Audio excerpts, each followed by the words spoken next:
लोकसभा निवडणुकीचा बिगुल वाजला आणि या संदर्भात आपल्यासोबत बोलण्यासाठी आहेत अकोल्यातील भाजपचे उमेदवार लोकसभेचे अनुप धोत्रे. अनुपजी, आज कार्यक्रम जाहीर झाला. पुढची तयारी जी असेल तुमची ती कशी असेल? नुकताच एबीपी मध्ये समजलं आहे की 26 तारखेला अकोला लोकसभेचं इलेक्शन राहणार आहे. इलेक्शनची तयारी पूर्वीपासूनच चालू झालेली आहे, परंतु तारीख आल्यामुळे आता एक दिशा मिळालेली आहे. आता आमचं फॉर्म भरायची तारीख पार्टी ठरवेल त्या हिशोबाने आम्ही पुढची फॉर्म भरणे आणि प्रचार चालू करणे हे दोन्ही चालू आहे. आता पुढचा जो जवळपास 40 दिवसाचा कालावधी दमछाक करणारा राजकीय प्रचार आहे, दौरे आहेत, मोठ्या नेत्यांच्या सभा आहेत.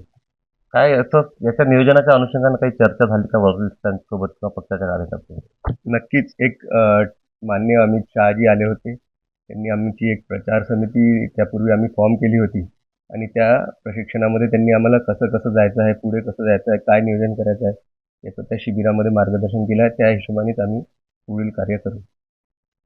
अनुराधा, अकोला पश्चिमची पोटनिवडणूक ही तुमच्या निवडणुकीसोबत होणार आहे.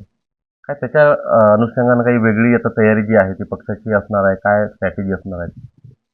अकोला पश्चिममध्ये मागील 6 टर्म माननीय लालाजी यांनी नेतृत्व केलेलं आहे. ते आमच्यासोबत नाही आहे, म्हणून एक आमच्यासाठी एक मोठं आव्हान आहे. त्या सीटची भारतीय जनता पार्टीचं एक गड अकोला पश्चिम समजलं जाते. ती सीट राखायची एक मोठी जबाबदारी सोबतच अकोला लोकसभेच्या वतीने आमच्यावर आली. एक शेवटचा प्रश्न विचारतो की अकोल्याचं राजकारण म्हटलं की लालाजी आणि संजू भाऊंचे राम लक्ष्मणाची जोडी समजली जाते. संजू भाऊ प्रकृती अस्वस्थतेमुळे प्रचारात नाही आणि लालाजी नाही. तर नवीन पिढी म्हणून हे दोघं नसताना म्हणजे प्रचारात नसतानाचं आव्हान जे आहे ते कसं असेल नवीन पिढी? नक्कीच यामध्ये लालाजीचा परिवार म्हणजे आम्ही त्यांना आईच म्हणू शकतो. लालाजींचे इथे आमच्या काकू, त्यांचा पूर्ण परिवार हा पक्षासोबत कायम राहिलेला आहे. पक्षाचे इतरही जे नेते आहेत, नवीन काही आमदार आहेत, या सगळ्यांवर त्या विधानसभेची जबाबदारी आहे. एक शेवटचा प्रश्न विचारतो की पुढचा जो काळ आहे, आता पुढचा 40 दिवसाचा जवळपास काळ असेल, तर एक तयारी कशी केलेली आहे? तुमची पहिली निवडणूक जरी आहे, तुम्ही संजू भाऊंच्या अनेक निवडणुका पाहिल्या, तुम्ही प्रचारात होते, मात्र एक तुम्हाला काही उत्सुकता असेल आणि प्रत्यक्ष प्रचारात उमेदवार म्हणून तुम्ही उतरणार आहात. लोकसभा म्हणजे एक समुद्रच म्हणायला पाहिजे.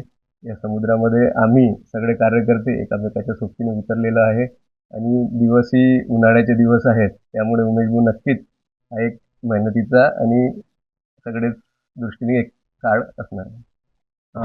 अनुप धोत्रे यांनी निवडणूक जरी जाहीर झाली असली तरी तयारी जी आहे ती गेल्या अनेक वर्षांपासून अनेक दिवसांपासून भाजपची सुरू होती.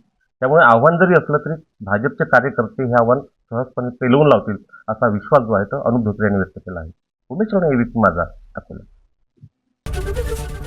एबीपी माझा, उघडा डोळे बघा नीट.